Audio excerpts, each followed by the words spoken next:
Okay everyone, grab those lollipops because it's cute 'em up time. This is Cotton Fantastic Night Dreams, a horizontal shooter released in arcades, then ported to some home consoles. This US version of the TurboGrafx Super CD can be hard to find since it was released late in the Turbo's life. The game revolves around Cotton, a young witch who is hooked on juicy, candy-like willows.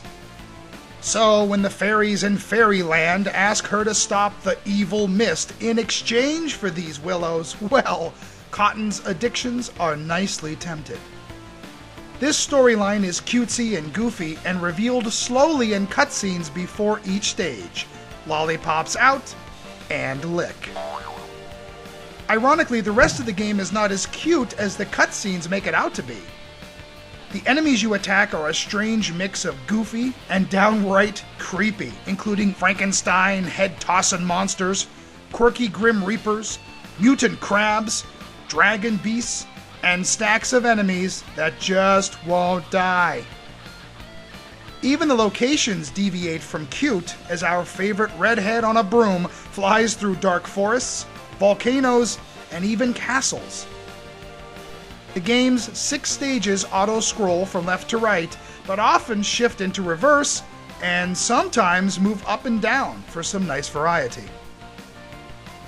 Cotton's main weapon is called a blast beam. Her weapon gradually gets more powerful, eventually becoming, how shall we say, pretty freaking awesome. Numerous crystals are found in each stage and are both a constant help and a constant annoyance. If shot by a weapon, they change color and bounce all around until collected.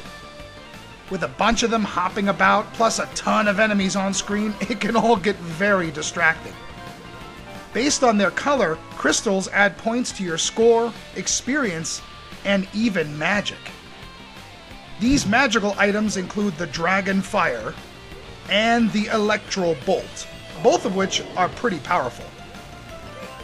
When used, they also render Cotton invincible for a very short moment. Cotton recruits fairies as sidekicks who help out by constantly attacking and zeroing in on enemies close by.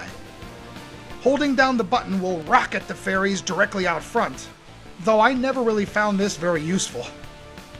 The neat part is, even the fairies can use the special magic. Fairies will also sacrifice themselves for Cotton when she dies.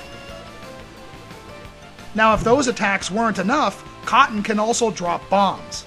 They are very slow at first, but as you collect bomb power and double bomb power, they increase, eventually screaming across the bottom of the screen, doing some serious damage. The power-ups and weapons are great, but now the bad news. When you die, all of the hard work powering up goes away. Though the magical items remain, you lose a ton of experience, and the bombs go back to the bare minimum. Cotton is not an easy game, and Cotton herself is not a small target. You know, this whole one-hit-you're-dead thing, yeah, can get very depressing in this one. You absolutely have to stay powered up to stand a chance in later levels. I mean, look at all this stuff in Stage 6. You have to be souped up, stay toward the top, and bomb, shoot, bomb, shoot, bomb.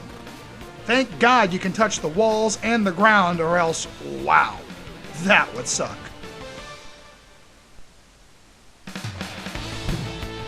The graphics in Cotton have excellent multi-scrolling with backgrounds that nicely change as the stage progresses. Sometimes things become plain and you wonder, what the hell happened? But then it tosses something really cool into the mix and you find a really nice balance overall. It is very vibrant and pleasing with large bosses, interesting characters, and a lot of unique environments. Audio-wise, the music rocks. There is a lot of great stuff here, and it gets the adrenaline pumping big time. The sound effects are often drowned out by the music, but I have to say, that didn't bother me at all. Supposedly, the PC Engine version has speech during cutscenes. The US variation does not. However, Cotton does scream a few random things. E-Goober? What did you call me? Cotton moves around the screen with the directional pad quite well, although there is no speed setting. You have no choice but to get used to weaving around at the pace that the game sets for you. The main attacks with button 2 and dropping bombs with button 1 are very easy to figure out. Getting the fairies to do magic require both buttons being pressed at once, and this can get confusing when you are in a hurry or stuck in a corner. Cotton is a game where I find turbo switch placement to be an art form in and of itself. Flip up for continuous shooting, flip down quickly for the special magic, then flip back up to fire away. Cotton gives you only 3 continues, but they are not in the traditional sense. You see, the first one you use in a stage allows you to begin where you left off. But if you use a second one in the same stage, you get a try again message and are tossed back to the beginning. After enough practice, you find strategic ways to try and not get hit. Of course, it doesn't always work. Learning what to avoid, memorizing patterns, and finding where to position yourself on screen will help immensely, and you'll get better with each playthrough. Cotton makes good use of the scoring system because you earn extra lives every 20,000 points. The loading times are quick and almost non-existent. I detected a little bit of slowdown when you are powered up with a lot going on, but overall the pace of Cotton always seemed fast. Also, check out the options screen, which allows you to adjust a few things by pressing select.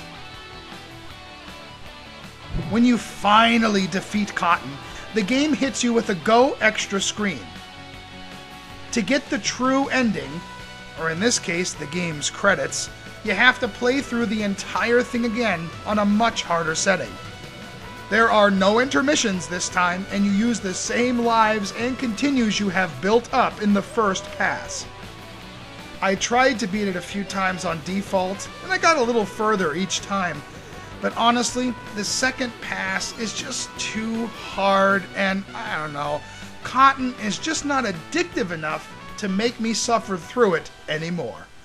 So, that's about it. Ah, damn it.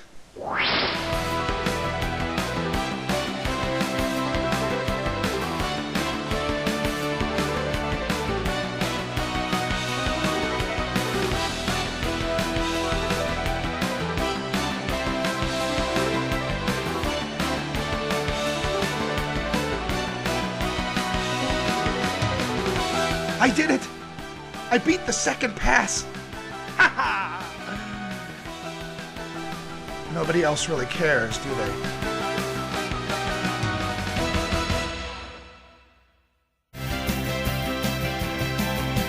Cotton has well-designed levels, great power-ups, unique enemies, and awesome music, making it more than standard shooter fare. To be honest, I would have rather had maybe a few more solid stages instead of the whole playthrough a second time to see the ending gimmick.